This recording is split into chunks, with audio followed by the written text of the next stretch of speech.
Welcome to The Culture We Speak. This is your host, Deanna Latimer-Hearn. Join me today for a compelling conversation with Ms. Bahia Amawi, a Palestinian American speech-language pathologist and activist who has been instrumental in defending our fundamental First Amendment rights. From the flavorful foods we eat to the rhythm of the beats we keep, our hair and clothes define what it means to be chic. For centuries, onlookers have been captivated by our mystique and every aspect of our being that makes us unique. This is The Culture We Speak. Ms. Bahia Amawi started with a bachelor's degree in journalism and communications from the University of Florida. She worked in advertising for a couple of years. After realizing the environment of long hours, stressful deadlines, and lack of feeling any reward wasn't suited for her, she went back to school and graduated with her master's degree in speech-language pathology from Nova Southeastern University in Fort Lauderdale, Florida. She worked full-time with Austin Independent School District during the school year and at a health clinic over the summers until she had her first child, thus influencing her decision to shift to contracting so she could balance motherhood and still be involved in her field. Currently, Bahia is an active member of her Austin surrounding community. She is involved in the youth group and Islamic education outreach. She is a homeschooling mom, and she contracts without the anti-BDS law as a speech-language pathologist with Pflugerville Independent School District. So I just want to add, if you have not yet heard of Bahia Amawi, she has been featured across news sources in Texas and beyond for her advocacy and activism against anti-Boycott, Divestment, and Sanctions legislation. She is also featured in the documentary Boycott by Just Vision, available on Apple TV, Google Play, Vimeo On Demand, and Prime Video. So after all of that, welcome Ms. Bahia to The Culture We Speak. Thank you. I'm happy to reach out to me, especially from a fellow speech therapist. I'm really excited with this. I'm a speech therapist. Someone understands me more. So Yes. I'm honored to be on your show. Oh, thank you so much. So I'm going to dive right in with questions. There are so many things we can probably discuss here. The first thing I would like to know is sort of what prompted you to act in Texas against the anti-BDS law.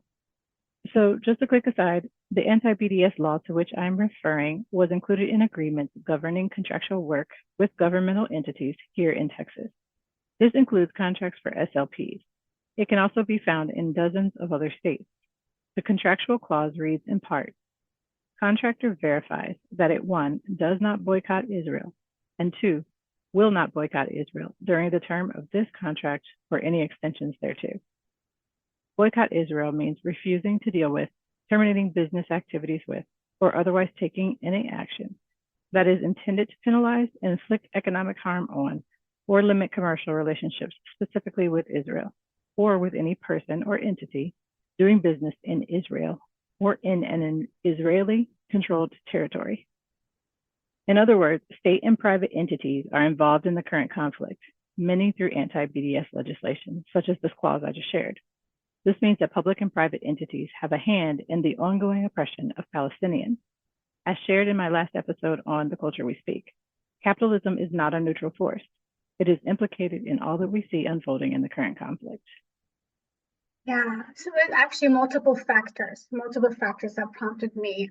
First, it was egregious in multiple ways. It attacked me as a Palestinian and as an American. So it really hit me in both directions. As a Palestinian, it was another blow to our legitimacy and our right for self-determination, in a way to dehumanize us, And as an American, it violated my First Amendment rights. I'm American just like anybody else. And just because I don't agree with my government views doesn't mean I'm not entitled to exercise my right of free speech. So those things were the main issue. But then I also thought about my own children. I was worried that this can grow into something more and they may add it to people registering for college classes, because there are state entities as well. So I was like, do my kids have to do this? So I was really like, I have to do something about it because I don't want something for them to inherit. I wanted to make sure that I pass on something that's positive and they feel empowered, So this was definitely educational for them from that perspective because it was me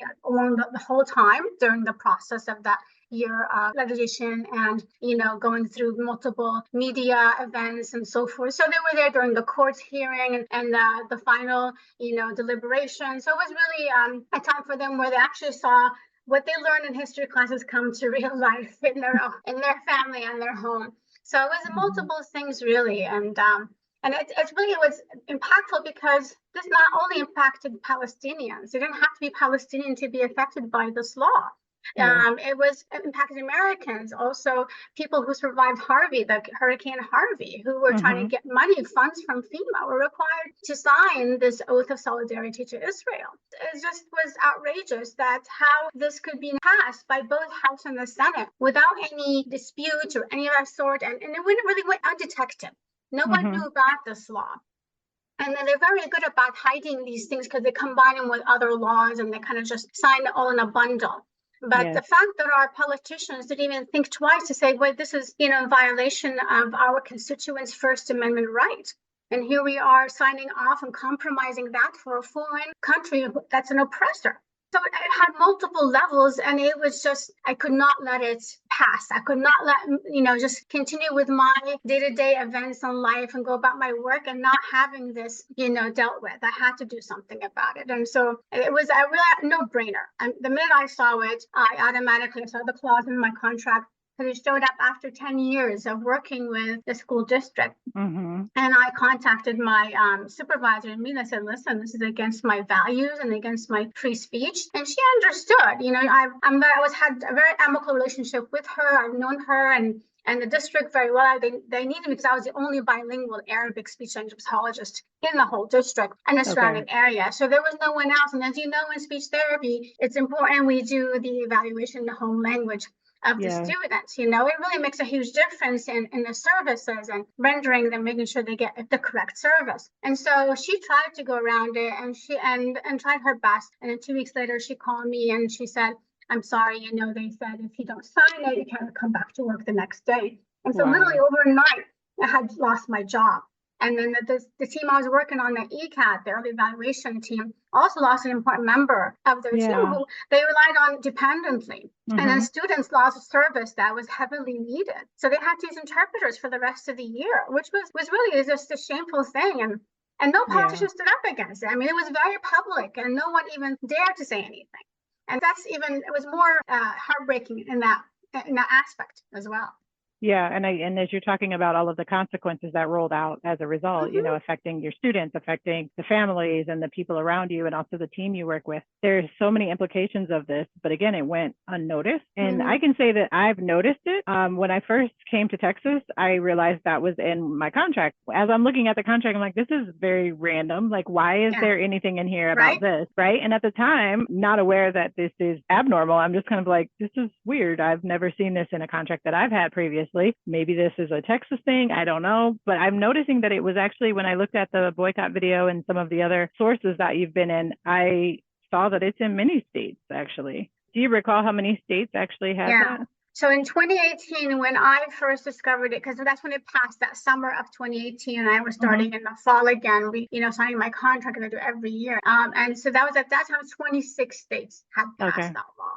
Wow. And it's basically a duplicate. They just copy it and it's a template and they just put it in the state and that's what they do. And if you guys watch the movie Boycott, it will give you an insight on where these originate from. And this is something that is not just common to anti-BDS laws or against cops, but it's also against, African Americans and voter restrictions and incarcerations. They have templates where they go from state to state and you just fill in the state and the representative name, nothing else to do.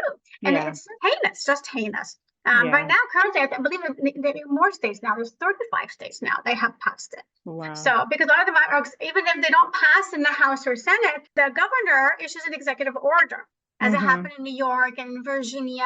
And that sounds like no matter what you do, so we have to personally fight it. We have to go that extra mile and exercise our constitutional rights. And it was really empowering, to utilize the judicial courts and be part of this. This is something, I taught my kids and I homeschooled them. So they learn about it, but you never think it will come back to you in any means. And I really became a kind of, had a renewed value of the Constitution, I can understand. I never looked at it it twice. I was like, it's not, but it's really an important document and it saved me. Yes, and you do have to know what your rights are, and so even looking at this information, when I looked at Boycott and, like I said, some of the things I read about you and about your activism, I was like, okay, so I'm still seeing this at times in contracts, and that's not legal, which now means that I need to speak up when that comes up, because I really honestly had no idea that this had gone as far as it had. And that's another thing, is a lot of this information is even suppressed in different ways. So depending on whether or not you're actually actively looking for information on this versus, like what's going on around, in your community, you don't see it. It's so true. I mean, unless you're really politically involved, you would not know this happened. You would not know this law passed, or that it was, eventually repealed. So you wouldn't know this stuff. You would not. And then, unfortunately, the state itself, the school district, even the next year had this. Exactly. Yeah. They were using the same papers, the same document as the year before. They haven't updated it. And that's what I'm seeing. Yeah. So that's my concern, is that how much of this continues, because it's the paperwork that was already in place. It's the process that was in place, and we're not going to question that process. And so that's my concern at this point, is now that it has been changed, we need to actually implement that change and make sure that people are following through. It's so important to speak up. And I think that's really the lesson out of that, that whole year with my kids. I always tell them, advocate for yourself. And now they're in college, 3 of them are in college, and they feel like sometimes, the grading wasn't correct. I'm like, advocate for yourself. You go say something. Don't accept it. Nothing's good. All you do is you try, and that's it. You do what's in your capabilities, what's in your control, and that's all we can do. Obviously, what's in our control. And what happens. But if you don't try, you will never know. Exactly. And so there was an example of that. I never thought it would go to this distance. To me, I wasn't even aiming at winning or losing. I wasn't thinking about winning or losing. I was just focusing on taking a stand, showing my kids, trying to do what I can in that aspect, because I wanted to make sure people are educated about this. This is going on, that our rights is being, violated as American citizens. And it's being violated to support an oppressive country. So it was really, I wanted people to learn about, be curious, why this is happening? What's Palestine have to do with my job? With my money, FEMA money? What has to do with me as a judge on a team in a college? All those things. I want people to be curious and really start, causing them to want to research on their own and learn, and also to really take a stand on these things and not just accept the status quo.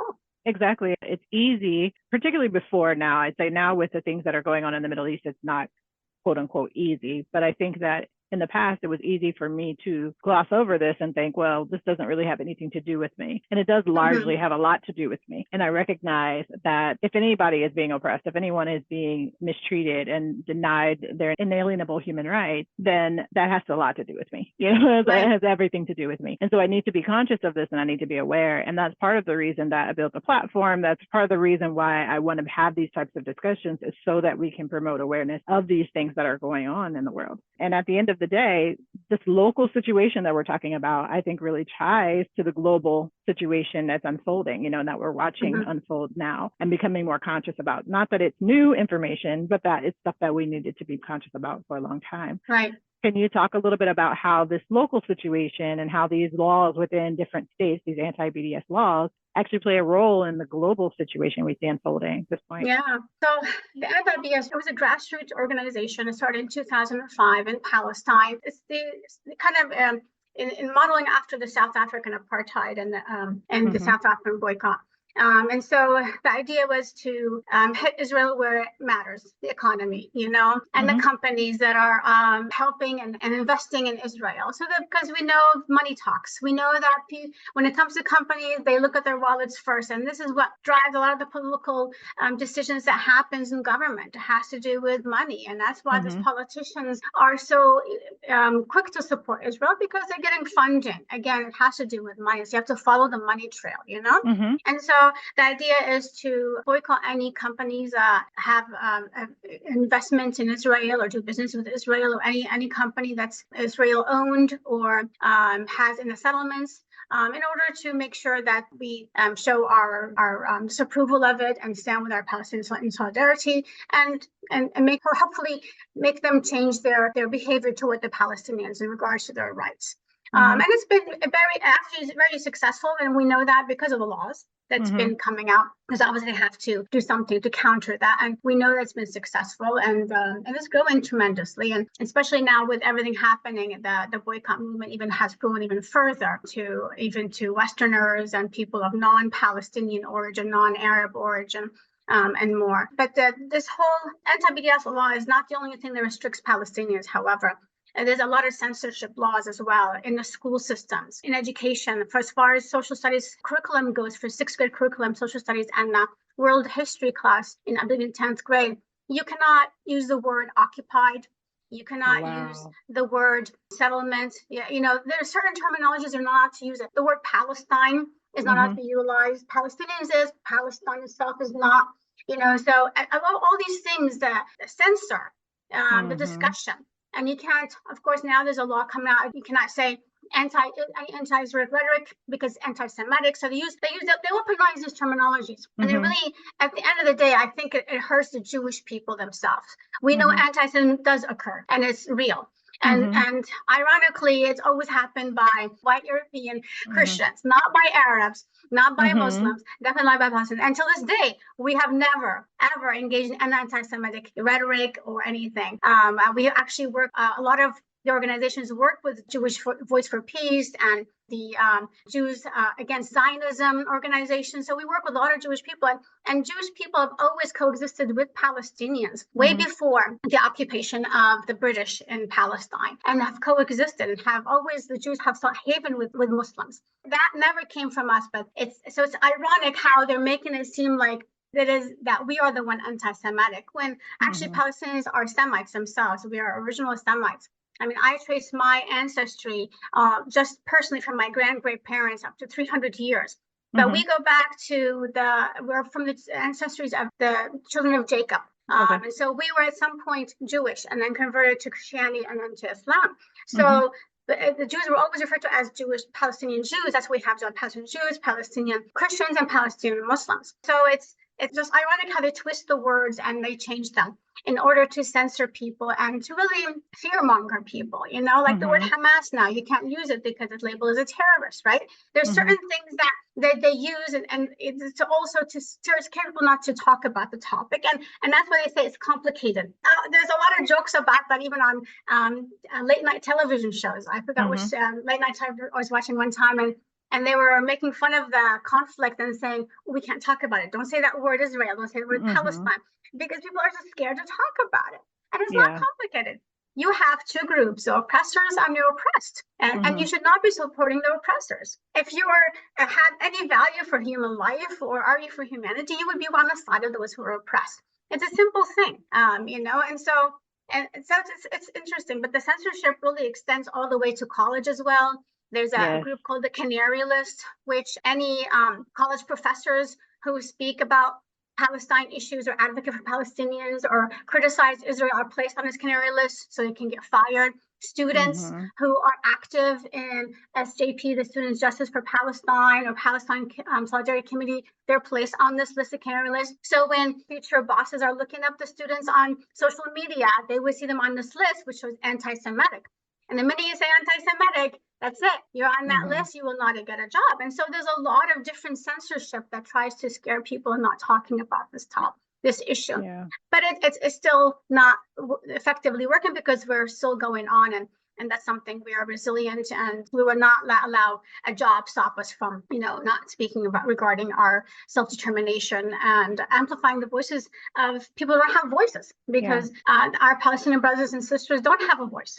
They cannot say anything, cannot do anything. Anything they do, they're faced with some kind of violence. So this is our job here to do with them. That mirrors a lot of what we see in our own politics currently around fear mongering and around promotion of the, controlling certain types of information from going forth, controlling what types of words are appropriate, even taking words and colonizing words and using them in a different way that now doesn't mean what it used to mean, so that the power is taken away from that.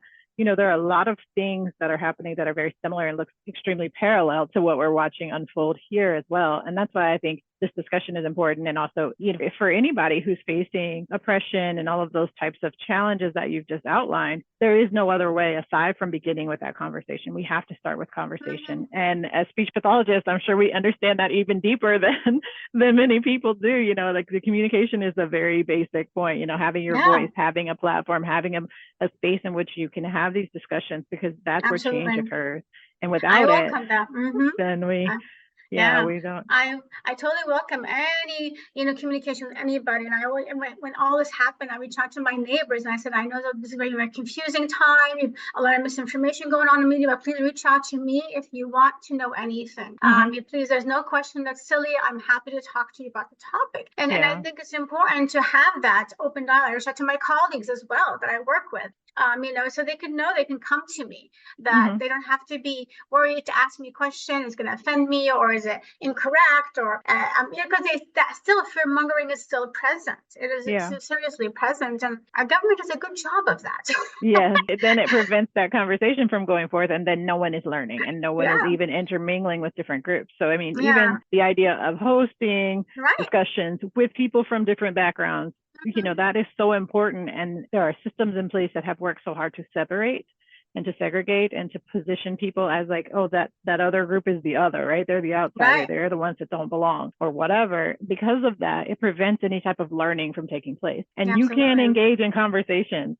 To the listeners, you can't engage in conversation without completely changing your mind. It is okay to engage in a conversation and learn the other perspective, and then use what it is that you need to use in order to understand or to be a better citizen. It does not mean that you have completely conceded your beliefs. If you talk to someone who is not, they don't exercise the same things as you, it does not mean you can't have that conversation, because it begins with a conversation. You have to have a conversation. Absolutely. I remember back in college, I had a dear friend of mine, very close friend of mine. We talked about this topic so much, and we just kind of agreed to disagree. And that was okay with me. I stayed friends with her. She stayed friends with me, because we don't have to agree on everything to coexist. You know what I mean? And it's I don't think it's possible for you to 100% agree with any other person.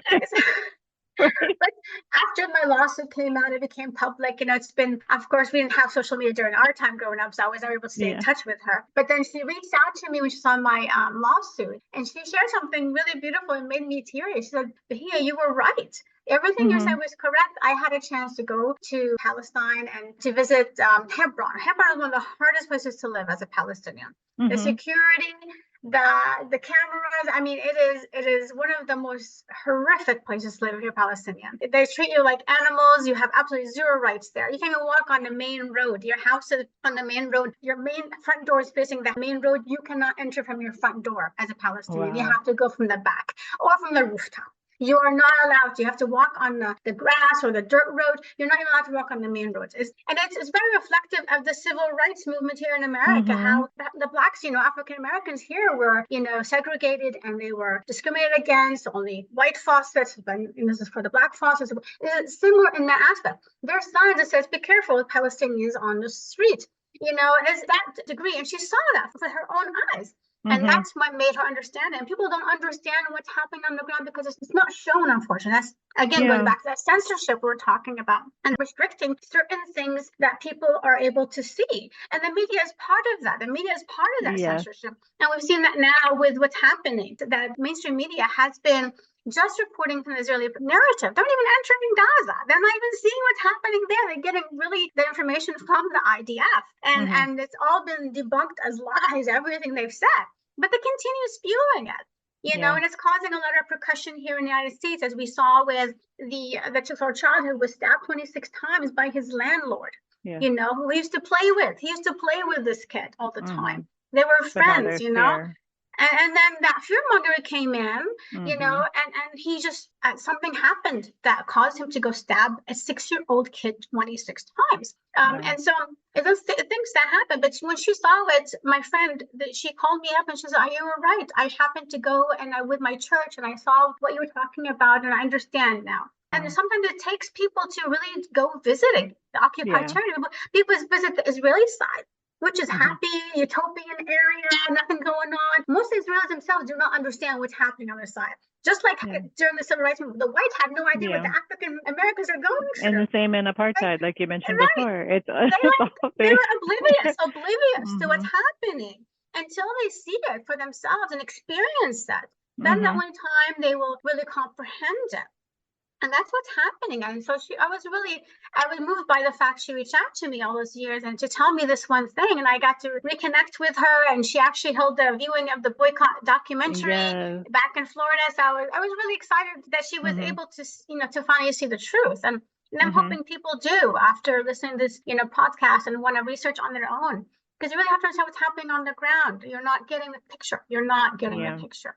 Yeah, and until we have the voices of the people who are experiencing it, we don't have that full picture. But there's so many things in place to prevent that, and it makes it very hard to actually get that input. And that's why, again, this is part of the reason that I created The Culture We Speak. I wanted to uplift voices that typically may not have that opportunity to be heard. I can't make it right, but I can do my part to create a space for that, because there are so many things, even in my own walk in life in the U.S., experiencing, racism and things of that nature here. As I'm walking through that, there needs to be some way to share the experience, to say, hey, there's a better way, there's a different way we can go about some of these things that we're doing, and just to start the conversation, because again, it begins with us being able to sit down and have an amicable conversation and move forward from there.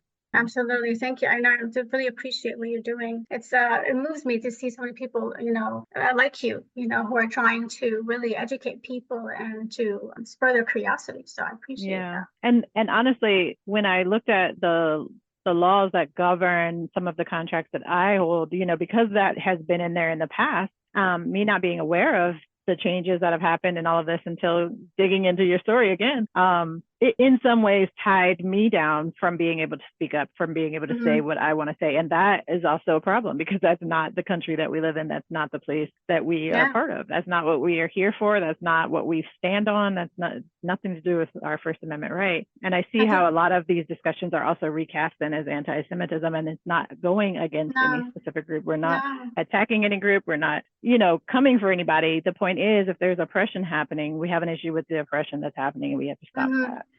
And unfortunately, the word anti-Semitism is being overused and misused and abused. And really, it's meant to protect the people of Jewish faith, not Israel. So when you say anti-Israeli rhetoric, it's anti-Semitic, you're protecting Israel. You're not protecting the people of Jewish faith. And that's going to eventually lose its value. You cannot just haphazardly throw that word around. It's eventually not going to stick. And it's just going to hurt our brothers in the Jewish faith, and that's unfortunate, because it does happen. Anti-Semitism happen here in the U.S., it happens in Europe, so but it's going to really affect in a negative manner. Yeah, definitely.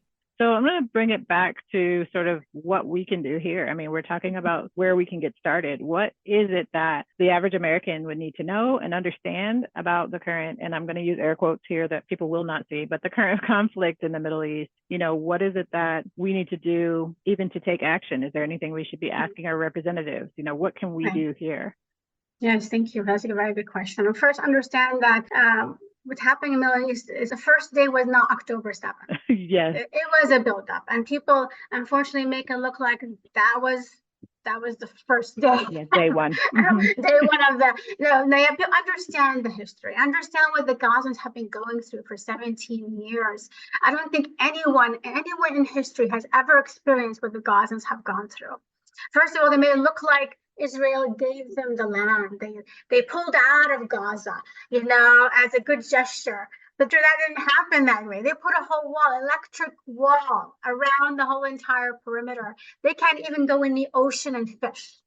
That's how limiting it is. They're not even allowed to have rainwater. If they see them collecting rainwater in barrels, they will blow the barrels up. That's the degree of control. They control how much water goes in. They count the calories of the food that goes in. They limit humanitarian aid. I mean, they suffocate the people to the degree where there is just no livelihood at all. And then every so often they have something called mowing the lawn, which is this actual tactic they have, the Israelis, called mowing the lawn, which they go and bomb Gaza to reduce the population. It is heinous to a certain level, and our government knows about it. Our politicians know about it, and they just turn a blind eye. It's basically having someone come to your house, take over your house, and put you in the garage, you and your family, and then lock you up in an electric fence around you where you cannot even leave. You can't even enter. You can't even leave if you want to leave. Mm-hmm. to that degree, and then allow a certain amount of water to go in, just enough, that you can still breathe, but you're not enjoying life or you're not having a livelihood. What would you do? I mean, there's just some degree where the person is not going to just sit there. Who would just sit there and take it? You would not. No one would just be complicit to that. And that's what they want from the Palestinians, just to take the occupations, and just be complicit with it. They never pulled out. They just put more restrictions on them, and that's unfortunately what, the lies. So I would say to people, understand what's happening. Look into any alternative news outlets besides mainstream media. I would say, please avoid mainstream media. That would be my first advice. Yeah. If you're watching mainstream media, you have no idea what's happening. Definitely. So watch Democracy Now, watch the other outlets. Say, well, I Am Palestine, follow I Am Palestine, because actually they just take videos of what's happening on the ground. Watch other social media outlets besides the mainstream media. Join the Jewish Voice for Peace. Watch them, what they narrate, what they educate as well. There's so many different outlets that you can go to besides mainstream media, so you can educate yourself. Yeah, there's a lot of books written that you can read, Rashid Khalid is the one. So there's a lot of textbooks you can actually go out there and read that can educate you. So it's important to know the history of it and why is it happening? Because I don't think most people understand what it built up to, because it becomes so normalized. Yeah. It becomes so normalized where we're just like, oh, it's just, the civil war between Palestinians and Israelis. And it's not really a war because it's not proportionate, so you really can't call it a war. Yeah. But hold your representatives accountable. Ask them, how did you vote on the anti-BDS law? Hold them accountable. Ask for a ceasefire. Demand a ceasefire. Keep calling. Keep writing on emails. Asking, demanding a ceasefire, because we want to save lives. End the occupation. Ending the occupation will save Israeli lives and Palestinian lives. So that's the idea. Because if you end the occupation, you are solving the problem. End the siege on Gaza.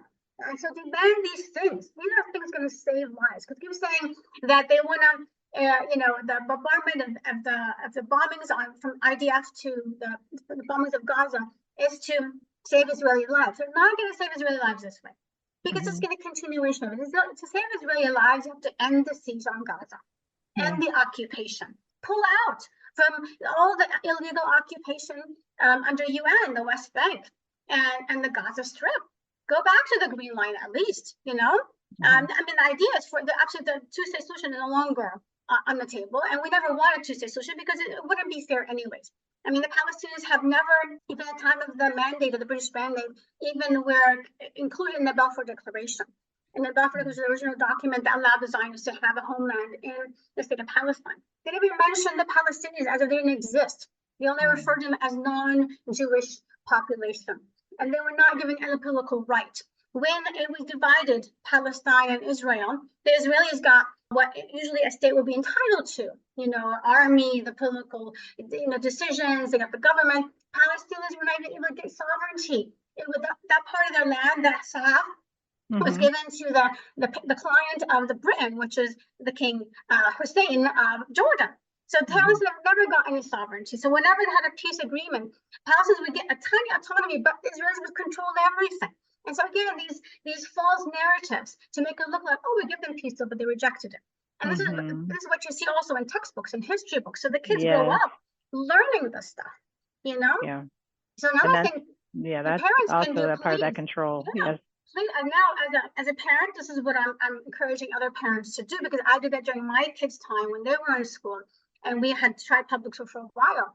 And I would, before the topic comes up, I would ask the social studies teacher, I want to see the topic, the material on Palestine, Israel. And I would tell her, this is not correct, this is false narratives, and you cannot teach this, as a disservice to the students. We have a voice as parents, we have power.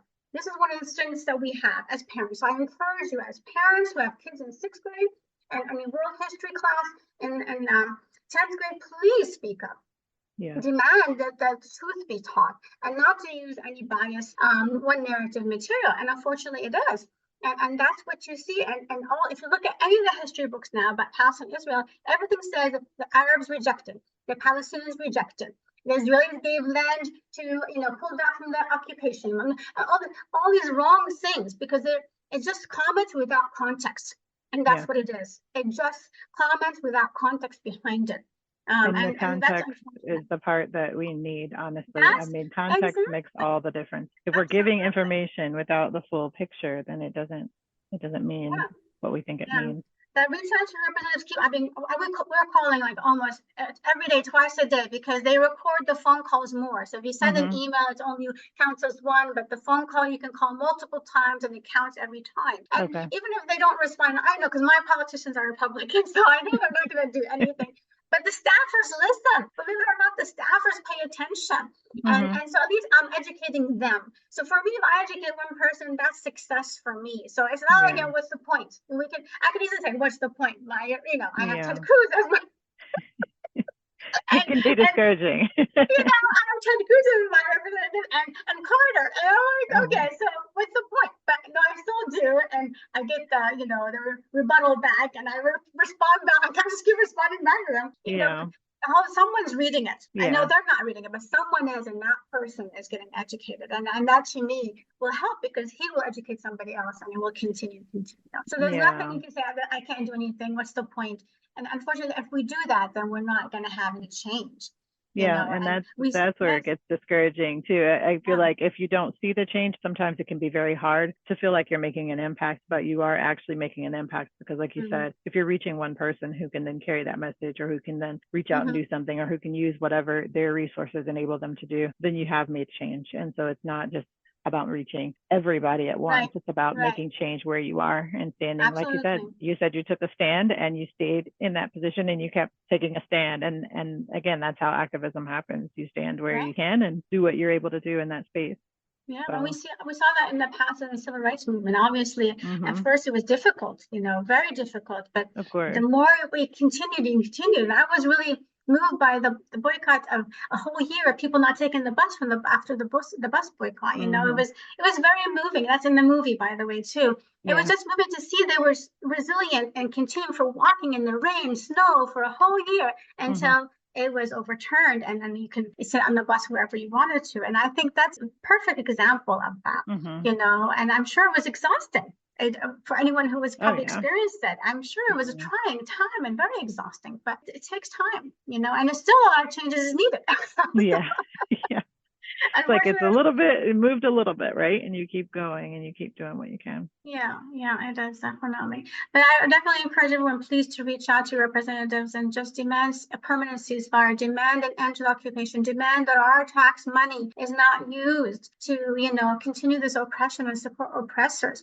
And I think that's another thing. It's about $3.8 billion a year being sent to Israel.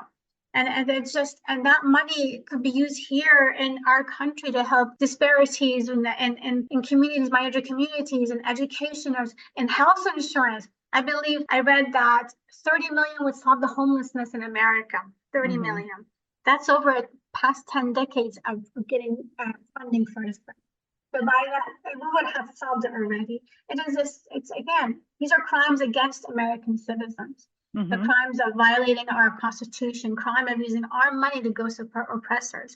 It is, as humanity. Americans, against humanity. And so we really need to just keep calling and keep messaging, speaking at, city councils and demanding all these things. And the more people that get involved, eventually they will have to change their mind. And I've definitely seen a wave, a turn, a definite shift in the wave in this, because when I was younger, I would protest with my parents, and it would be like, maybe 100 people or so. In college, it was, a little bit more. And then when I had my own kids, it was 200 people, but nothing like I've seen in the past few years, especially this past year. We had like 10,000 at the Texas protest that we had, which was the statewide protest here in Austin. And it was just the different groups of people. It was just amazing. And it was really moving to see that people finally are opening their eyes, and I can see it's been working. It's finally working. And so definitely we can't stop now. And I've seen too in work I follow by Angela Davis, where she's talked about the solidarity between movements such as Black Lives Matter and the BDS, and all of these different groups are actually working in concert. And that is what leads to change. And that, again, is what's being attacked in the laws that we've discussed here, is that type of solidarity is the issue. And that's what they're trying to prevent. And so we really have to work to not be thwarted by a lot of these laws that are happening and a lot of the things that are working against the idea of solidarity across national groups, across countries, across, because we're in this global society and we're in it together. And if there is anybody being oppressed, then we have to all speak up for that. And absolutely. Yeah, definitely. And these alliances are very important because the minorities, when they get together, will become the majority. So it's definitely a key, I think. And I hope we'll continue to work together like that to, address many issues here in this country alone too. Yeah. Okay. You give me a lot to think on, like. It's really. And I like that. I appreciate that. Like, it's challenging, and I appreciate that about the conversation. I really do. Definitely, it's a lot, definitely, and it's interesting just how what's happening just changed the whole entire perspective of people and how they're viewing things. I'm catching people on social media talk about it as like they just woke up for the first time. And it's been really a moving time, I have to say. It's to see that people talking that way, and fascinating. It's just fascinating how this has become the main topic now. And it's been there for 75 years. It's always been kind of it's like a passing, it's just one sentence in the media, the Palestinians, this and that, and that's it, but nothing more. But this time it hit people hard, and I think it's because the genocide is happening in Gaza. There's just people are baffled how this could happen by the international community right in plain sight, and they're not doing anything about it. I think it's just to see it in real time. We read about them, but we never saw it in existence, in our time and generation. So it's unfortunate. It is. And I don't know that there's another word or another way to frame it. It's horrific to see that happen, but then also, like you were saying, that it's gone unnoticed or ignored or been allowed to continue. And we're complicit in that. If we're not speaking out, we're complicit.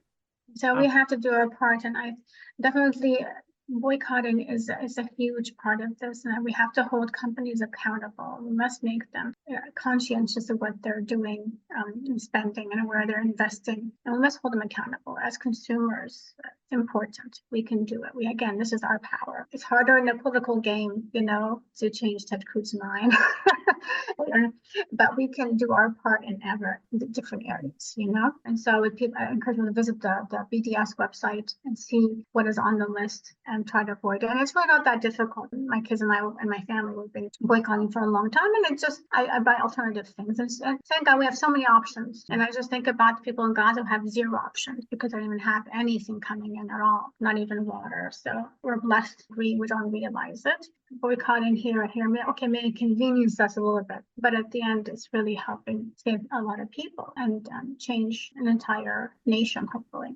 I want to bring it back again, because the work we do, in particular in schools, but just as speech pathologists, it's so important to be culturally aware and to recognize that our own lived experiences and our own values are not the same for everybody. They don't all have the same perspective. And I'm seeing this a lot online. And I say this probably every year, but I'm seeing a ton of Christmas celebrations for the end of year at school. And I'm like, okay, great. Some of us are Christian and celebrate Christmas, but everybody does not. And so to be inclusive, we really have to think about the cultural experience and the lived experiences of others and identify themes or activities that will be inclusive of other faith groups, other races. So I want to ask, what are some things that SLPs and educators should be doing to support students who are directly or indirectly experiencing the atrocities that we're discussing here? How do we better support students who, even if they're removed from that situation and don't have personal stakes or ties to that, are experiencing violence and seeing this stuff happening?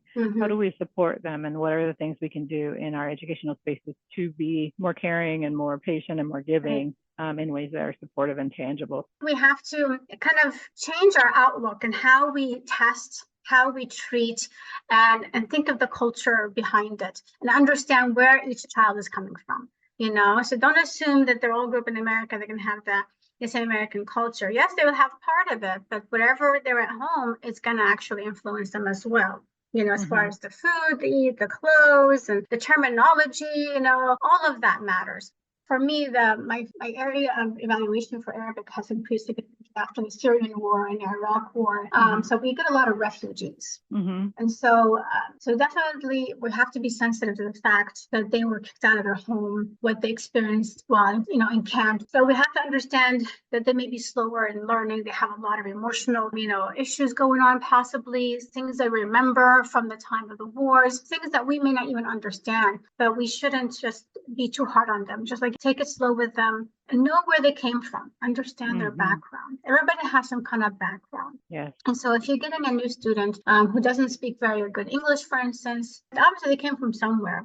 Understand that history, where they came from. Because kids who are in refugee camps, they've seen too much. They've seen more than we have seen as adults. And there's a lot going on with them that school is not their first priority or first concern. And so they may not be willingly to speak or participate in therapy and stuff of that sort. And so we have to see it's not reluctance, but maybe something else going on. Right. So again, we have to just pause and be human about it, be caring about it, and more understanding. Yeah, I agree. Do you have any advice, final thoughts for the audience?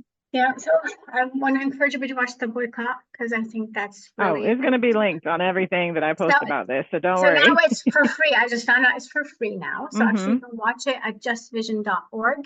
I appreciate the production team that decided to make it for free so people can get educated on this topic because it really is more relatable to our American citizens because this impacts them directly. The boycotting directly impacts them. And I would just say, please keep posting on social media. Please keep researching on this topic and understanding what's happening on the ground. So I definitely just encourage you, please just, ask questions, talk about it, and reach out to people who maybe have a better understanding what's happening on the ground and watch alternative news outlets. Democracy Now! is a very good news outlet. I think it's very objective. And so that's one of my favorite ones to go to. Don't just take what's happening on mainstream media. Do your own research if you can. Read books. There's so many different things online and so many available textbooks. I can share them with you as well. The books that that you can post them on as well for people to read to understand the situation. And I think that's really education is key. Education is power, and it is really what's going to help change things. And we've seen that in our own country. Once we're educated on a topic, understanding the people, take time. Is my number one thing is education. I'm in the education business just like you. And to me, that's valuable. That's something no one can take from you. Yeah, it comes back down to education and conversation. It does. And absolutely. Because there's a lot of misinformation going out there. And so by you being educated, by us being educated, then we can, kind of filter out those misinformation from the real information. And look at biases. It's very visible to look at biases in the mainstream media. When you have only the IDF reporting things and saying things and showing videos, then like, wait a second, there's something wrong with it. I mean, come on, let's just kind of be more insightful and really tap into your executive function under like, okay, wait a second, that's kind of weird that's the only thing they're showing us, And so there's a lot of things that were debunked, but I think people could have figured out on their own as well. Because all you're getting is just a view of the IDF and nobody else. So we can call out this mainstream media, write to them and say, we need to just keep writing, taking a stand, because eventually another group will be taking the place of Palestinians, and they will become, the ones who are oppressed. And so we need to stop it at some point so nothing else happens again. We can't keep repeating history. We can't. Yeah, and that's exactly right. It will continue. It will just keep happening to another group if we don't stop. So we have to stand up, like you said. Absolutely.